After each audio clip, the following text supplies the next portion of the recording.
because we come from communities where the truth doesn't always reach the headlines, but it lives in what we face every day. This is Changing Trends and Times, bringing clarity and context to the issues shaping our lives right now. No spin, no distractions, just real talk rooted in real impact. Now, are you ready to lean in and bring your voices into the conversation?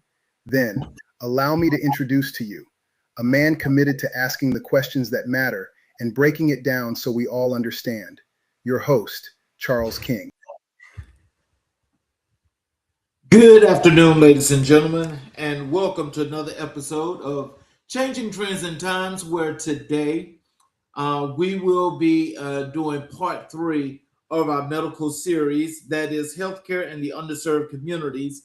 Today's topic is the systemic barriers to care, that is race, economics, geography, and institutional neglect. First of all, I want to thank each and every last one of you that are here right now. I appreciate you for taking time out your busy day for being here. And what I want to do first is I want to give you guys a reflection first as we go into this, and that is just talking about, well, actually, it's my monologue that's going to tell us about healthcare and what we historically have had to go through. Picture a woman somewhere in rural Mississippi who woke up this morning with chest pain. She is not calling 911. She is calculating. The nearest emergency room is 90 minutes away. She cannot miss work because she has no paid sick leave, and missing a shift means the rent does not get paid. She has insurance, technically, but the deductible is so high she has not used it in 3 years. So she sits with the chest pain. She manages it. She awaits. And somewhere in that waiting, the window for the best possible outcome quietly closes. Picture a man in a city, this time Chicago's South Side or Baltimore or Detroit, who picked up his blood pressure prescription last month and then looked at his bank account. The copay was $40. $40 he did not have after the electric bill, so the prescription sits unfilled on the counter. His blood pressure is unmanaged, not because he does not care about his health, because caring about his health has a price tag he cannot meet. Picture a child 8 years old, struggling in school, falling behind her peers, whose teacher suspects a learning disability.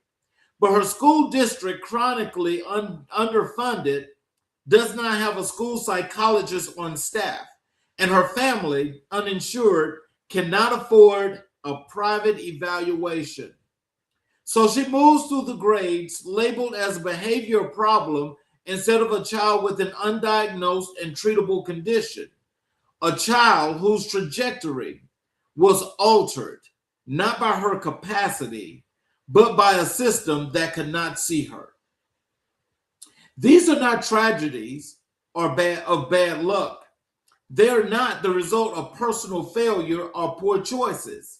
They are the predictable, documented, measurable outcomes of a system of interlocking barriers built over decades, maintained by policy and expanded by political choices that stands between underserved communities and the health care they need to and deserve.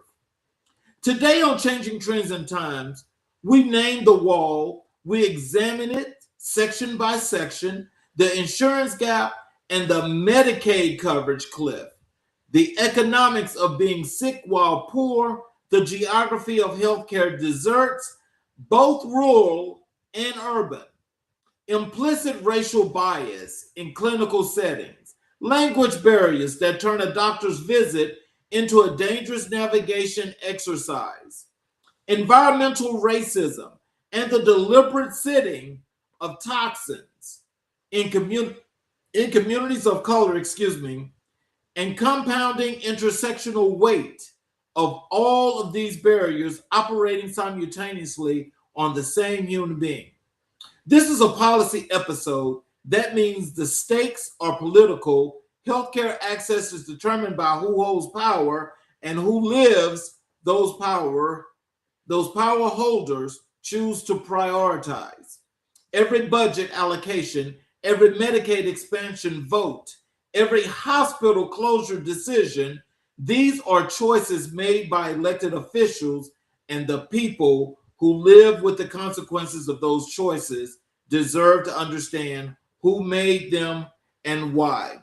Today we hold the blueprint, we hold it up to the light, and every barrier has a name, every barrier has an author, and every barrier can be torn down.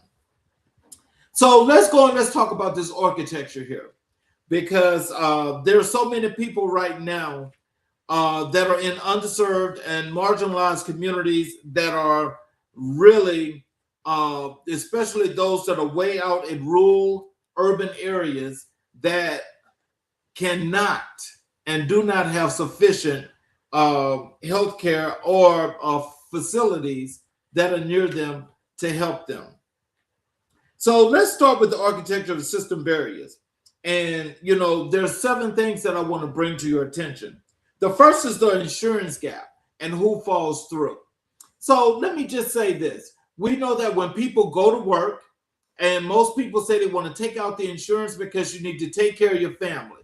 You've got to insure your children. You got to make sure you're insured. If you're married, then you're doing it where you got, one of you guys decide who's going to pick up the coverage to carry the family, which would include the spouse. Now, as we talk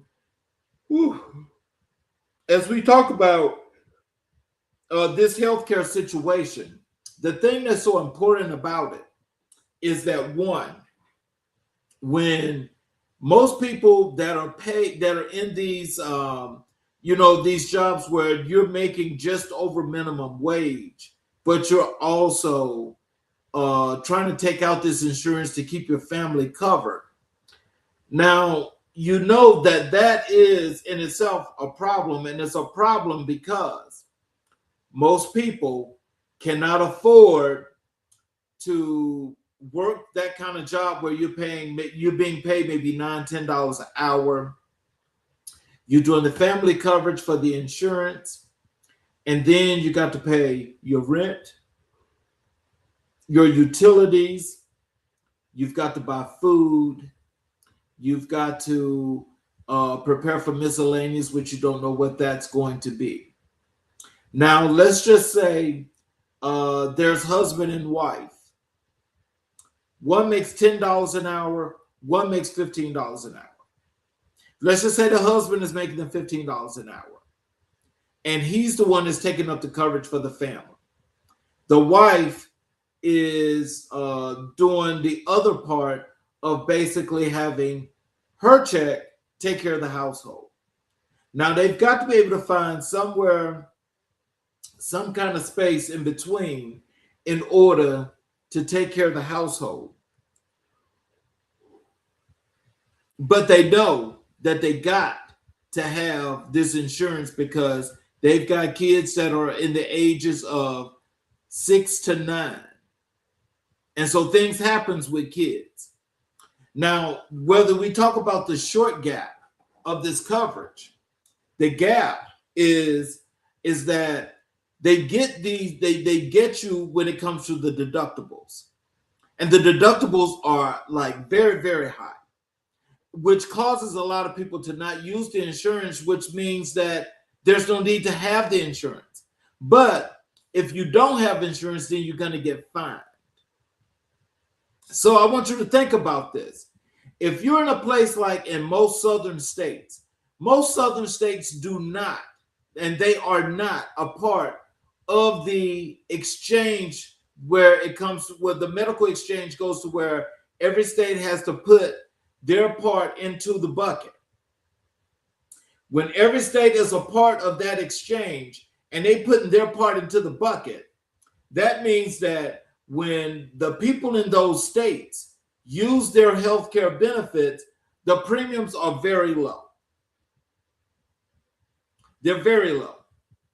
But take these two things in consideration. We've had, political prowess where there's one side that has been trying to destroy the Affordable Health Care Act for the longest. And they just got the opportunity to tear away the last piece of that, via some of these other folk that allowed them to be able to go in and just cut the benefit. Okay. So because that's happened, and most states in the South especially, if not all, were not a part of the exchange, your premiums were very, very high. And your premiums are even higher now because when they cut that last part of the Affordable Health Care Act, premiums are up here now. So basically, it's like when you go to the doctor, your premiums are going to be at least, it could be as much, if you got to see a specialist, as much as $1,000 or higher. But they're in the hundreds of dollars, especially when you need care. So I want you to think about these things. It says approximately 26 million Americans remain uninsured, and Black and Latino and Indigenous Americans are disproportionately represented among that number. A disparity that is not incidental but structural. The 12 states that have refused to expand Medicaid under the Affordable Health Care Act, the majority of them southern states with large Black populations, have created what policy analytics call a coverage gap, a demographic trap in which residents earn too much to qualify for existing Medicaid thresholds, but too little to afford marketplace premiums and deductibles. Millions of Americans live in this gap, not because the ACA failed to account for them, but because their own state governments made an explicit political decision to leave them uninsured. This is not administrative oversight. It is a policy choice with a documented racial outcome, and it is one of the most significant drivers of healthcare inequity in the United States today. Not just wanting to prove a point, but just be factual about one thing, and that is the very states that are tearing away at the fabric of the country have caused and wanted healthcare to never be about your right. They never wanted to be about your right. They've always said it's a choice when it's a right. And so what we're finding is that when people are actually trying to take advantage of these very, very situations that they need so much, that was in place, that had millions of Americans covered, those same millions of Americans plus some are now uncovered, can't go to a doctor, and people are just dying and falling away by the wayside. Now, this is where, now I call this a choice. This is the choice is if you guys really think healthcare is that important to you, then you need to do your due diligence. You guys are going to have to go and you got to get out there and you got to have to go vote. You're going to have to go vote because right now, the cost of premiums, health insurance premiums are so high on the rise and they cost so much that people are not, and I mean, people are not having the opportunity to actually do the things they need to do in order to keep themselves covered and to feel secure. Nobody's feeling secure. So let me just tell you guys another factor here. Point two, and that is the economics of being sick while poor. Being sick while poor represents one thing, It means that you're just living above,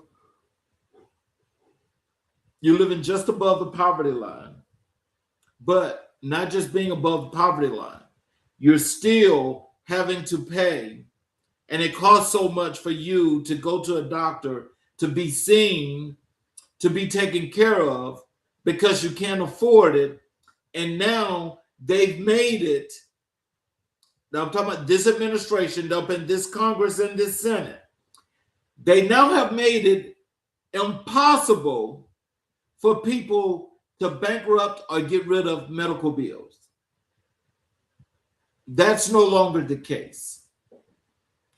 They're going back to the pre-Affordable Health Care Act wave, where healthcare was this high and only a select few people could afford it. So when you're poor, you're living in a rural area, you're living in an urban area, that means that you're living more than 2 hours outside or away from a major healthcare facility to take care of you. Because the hospitals and the units that were out in those areas shut down. They shut down. Now, how do they expect these people to go and take care of themselves, to make their lives better, to live a quality life? That means that they don't care. But what's happening is that every day that passes and somebody's trying to go and take care of themselves in a hospital and they can't do it, the reason why they can't do it, people need to call that for what it is. This is political malpractice. Is what it is. It's political malpractice. And it's at an all-time high, and it's about as worse as it can get. But this is happening to citizens here in our country. It's happening to citizens here in our country.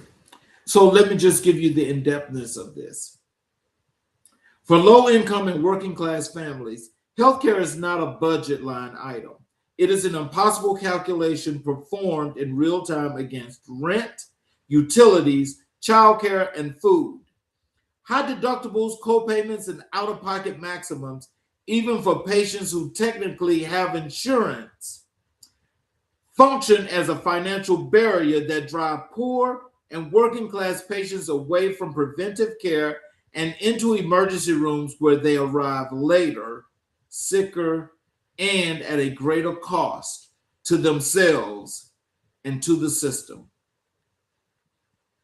The result is a compounding cycle. Poverty produces higher rates of chronic illness through stress, poor nutrition, and environmental exposure. Chronic illness without preventive management escalates into late-stage diagnoses. Late-stage diagnoses require more expensive, less effective intervention, and the resulting debt deepens poverty. The economics of being poor produce sicker people and then punish those people for being sick. That's crazy, but it's true. And I just think that, there's a comment here that I think that's worth, I want to ask this question. I'll put this on the screen. Christopher says, words needs opposite reaction. And when we say words need opposite reaction, I'm sure that means action itself. And so the action itself has got to come from the people. All of you guys that are feeling the effects of this, which is pretty much everybody. Everybody's feeling these effects. And the only way this is going to change is our representation has to change. Representation means that you guys getting out to vote, going to city council meetings, holding community meetings, things of this nature, because you're going to have to hold people accountable.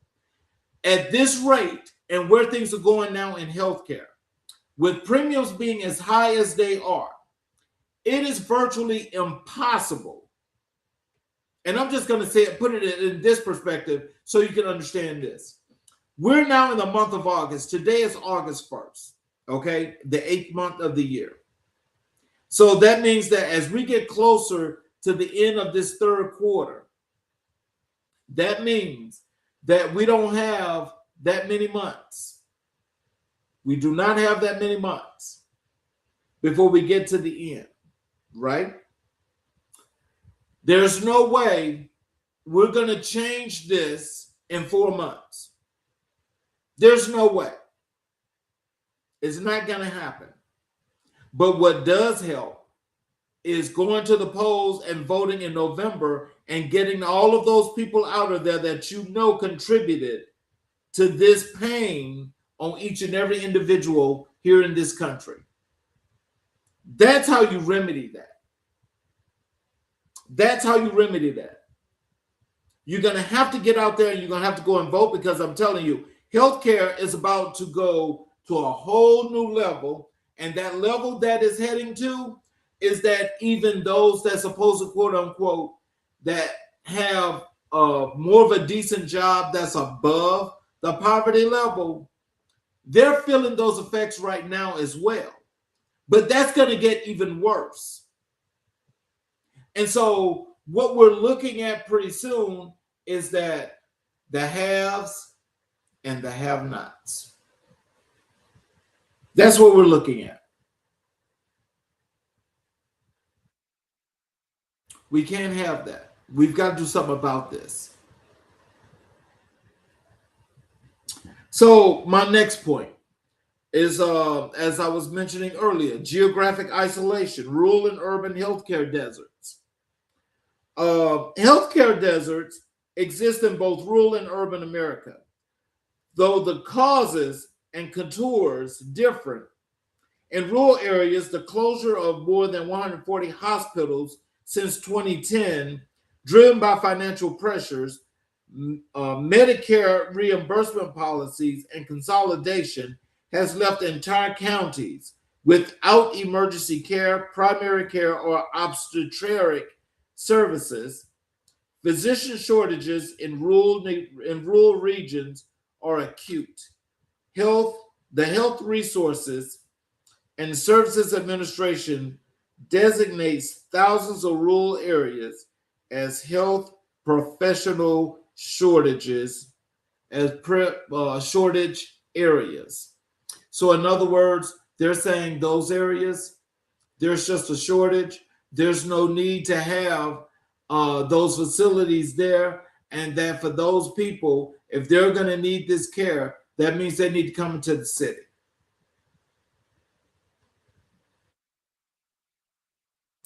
That's not a good thing, but it's a real thing.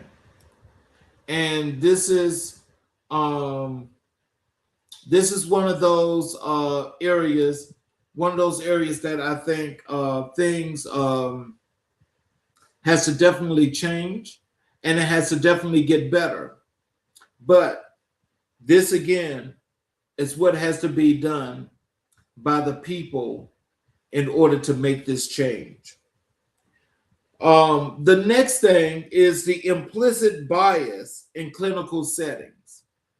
And so when we talk about the implicit bias, the bias is more so to the point that, the points that are being proven are the reasons why there's no need to have healthcare facilities all over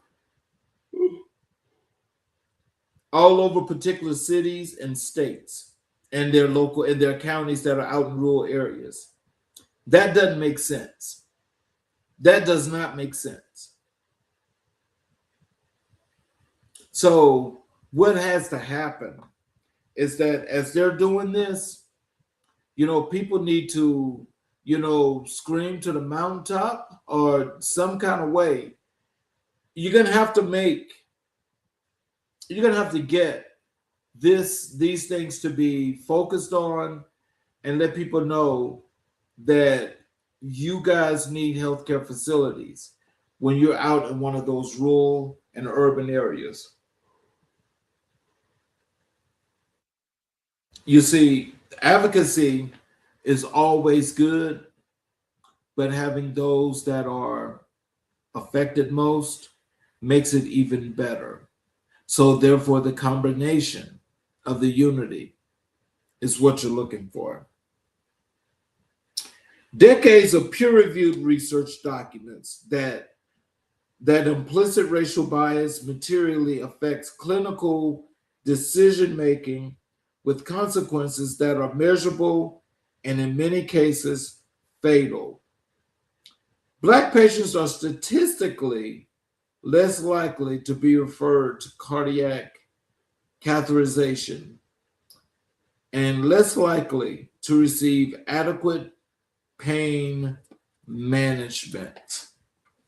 So, where we are there is when we're talking about this part of healthcare, it's like, again, they're saying that the more areas that you're in, it doesn't make sense to keep facilities in areas that only serve, as the way they make it, is a very minute number of people. So it's like saying you don't need a facility that's going to service 10 people.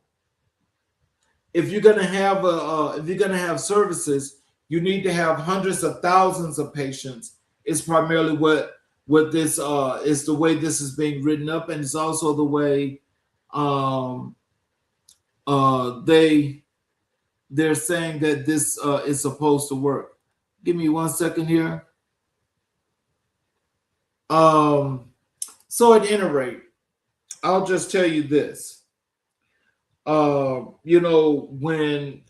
dismissing people that are sick, dismissing people because they're poor, and not providing or setting up adequately services that are adequate to serve these people and to do what's right by them because it's the right thing to do,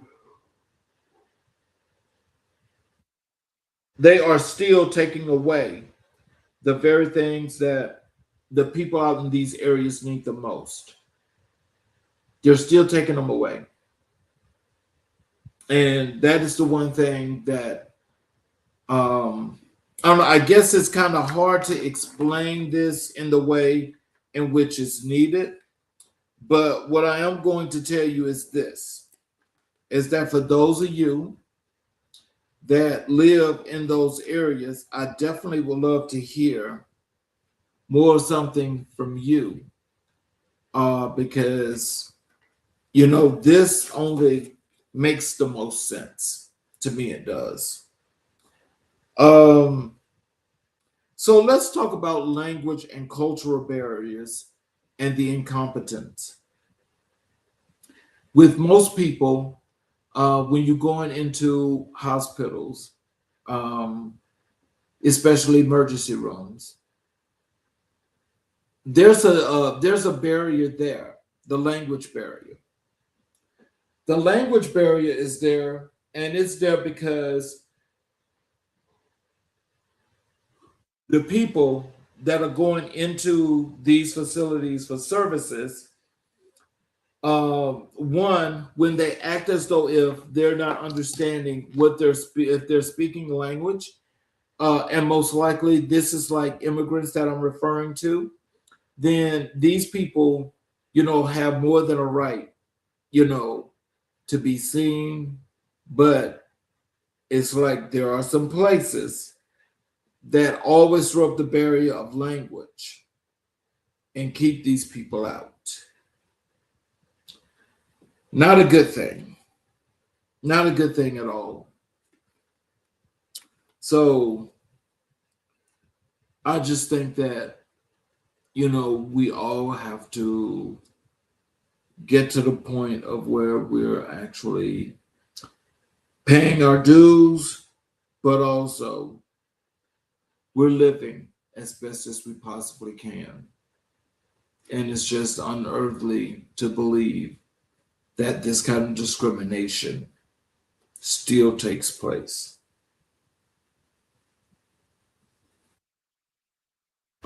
Environmental racism and the social determinants of health. Now, when we talk about environmental, in most urban areas, there's even out in rural areas, these health hazards are being created by major companies. And so what they're doing is they are actually putting um, they're actually putting facilities out in a way that's actually causing illnesses, airborne illnesses to people. And the newest thing that they're doing that's causing these problems are data centers. And so with these data centers that they're throwing up now, they're causing more and more problems than people could have ever imagined. I mean, more and more of them. So, with that being said, research consistently demonstrates that zip code is a stronger predictor of health outcomes than genetic code. Communities of color, shaped by decades of racially discriminatory housing, zoning, and land use policy, are disproportionately located near industrial facilities, petrochemical plants, solid waste sites, and areas with documented air and water quality degradation. This is environmental racism, the systematic citing of environmental hazards on low income communities of color, and the parallel exclusion of those communities from the resources and political power needed to challenge those decisions. And so the great example is the Flint, Michigan water crisis. When they were putting the lead in the water in Flint, Michigan, that caused the illnesses of all those children. They did that themselves. And in the process of doing it, they refused to take ownership of it. They refused to do their due diligence and decided it was what it was. They didn't think it was necessary to do the right thing for those people and those kids in that county.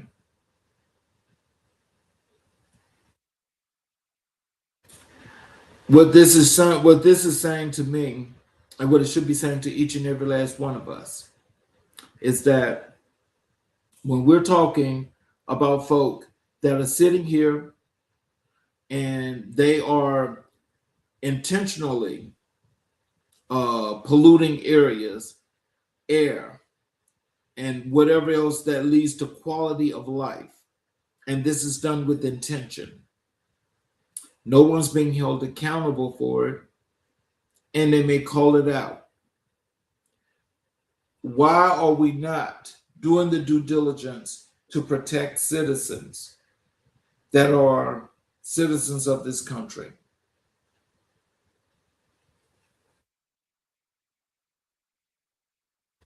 I really think that this is a real serious problem. And this is what's leading to so many people, especially now, where people are coming up with all these different forms of cancers. It's the environment. The environment itself. It's already been polluted. And when you have a whole bunch of people that are so interconnected in smaller areas where, the box, it's not that big, it's a problem. So we have to do something about that. We have to do something about that. My final point to you guys is the compounding effect, and that's intersectionality of barriers. Let me just give you this data first.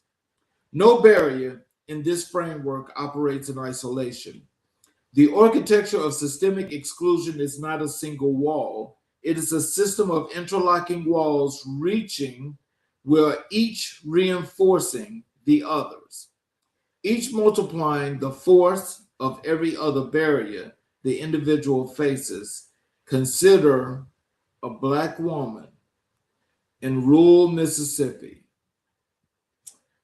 Her state has refused Medicaid expansion, leaving her in coverage gap. The nearest OBGYN is 60 miles away, and she has no reliable transportation. Her employer, a fast food restaurant, offers no paid sick leave. Her primary care provider, on the rare occasion she can access one, has been documented to underestimate her path. Her tap water has elevated levels of industrial contaminants.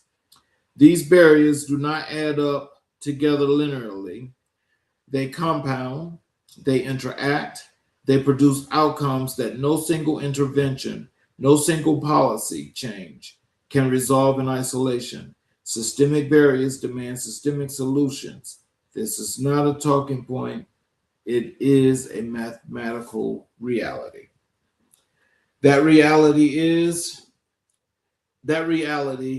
that each and every one of those communities that are feeling those kind of effects will feel all of the drowning, all of the drainage, everything that is more so what they know will cause them a problem.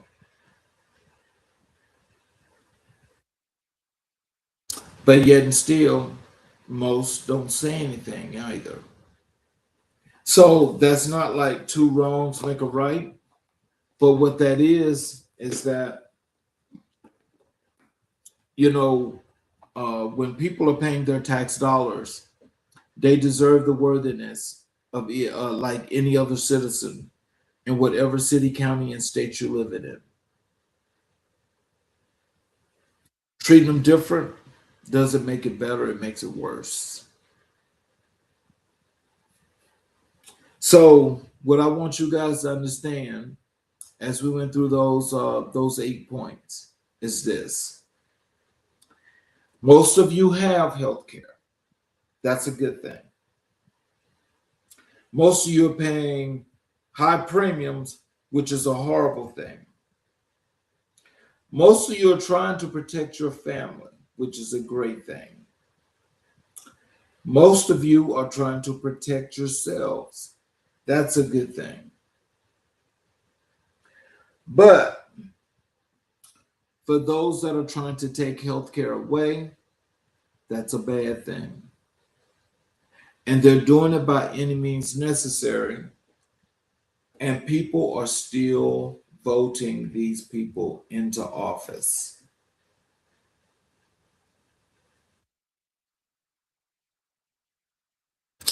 I just don't get it. I don't understand. What is it that we're missing, and what makes one go out and do those kind of things? Because it really doesn't make sense. So I will tell you this. I'm looking for you guys to, to go along as we get towards this November time frame.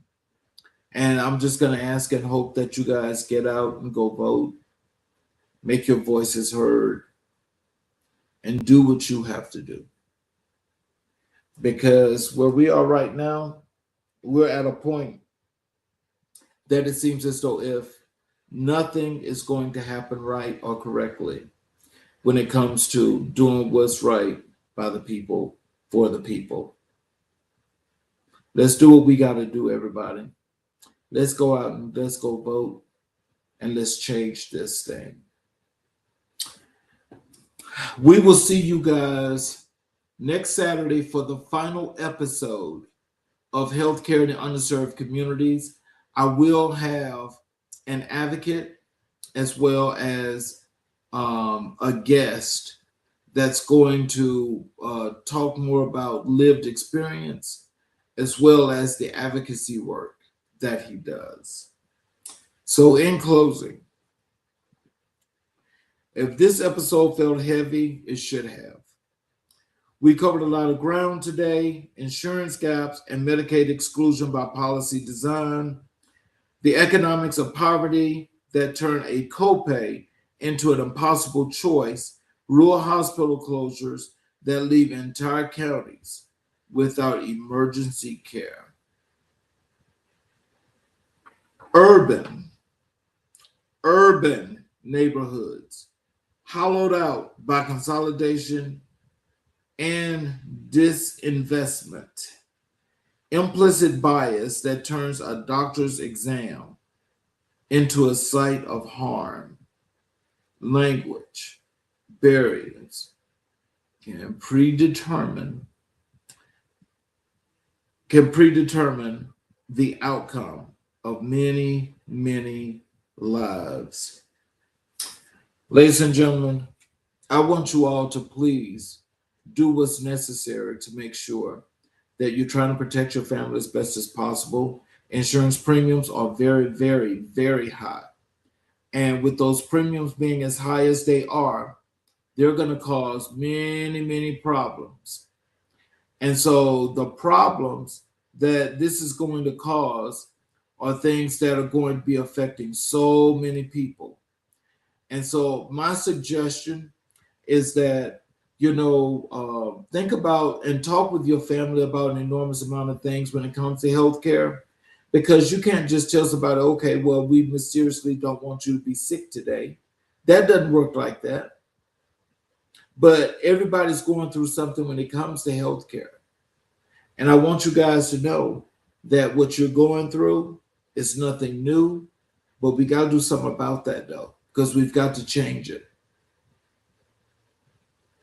We've got to change this because there's no way premiums should be this high. There's no way that healthcare should not be affordable for each and every individual here in the United States of America.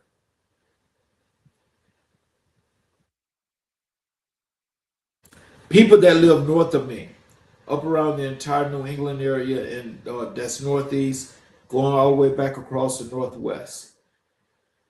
The majority of those people are taking themselves over into Canada in order to seek health care. I'm not telling anybody to do that, but I'm just saying that's what they're doing. And they're getting care at a much cheaper price than what we get here in the US. So I'm going to say to you, you guys be good. You guys do what you have to do. And you guys make it, go through your systems, check your systems, talk with your HR, talk with the people that you work with, talk with friends and family. Try to do what's necessary to try to put things in place in order to keep yourself ready for what could be, because the inevitable is always here. I want to thank you all. You all have a great afternoon. Have a great weekend. We will see you guys next Saturday on Changing Trends and Times for the final episode of this docu-series, Healthcare in Underserved Marginalized Communities.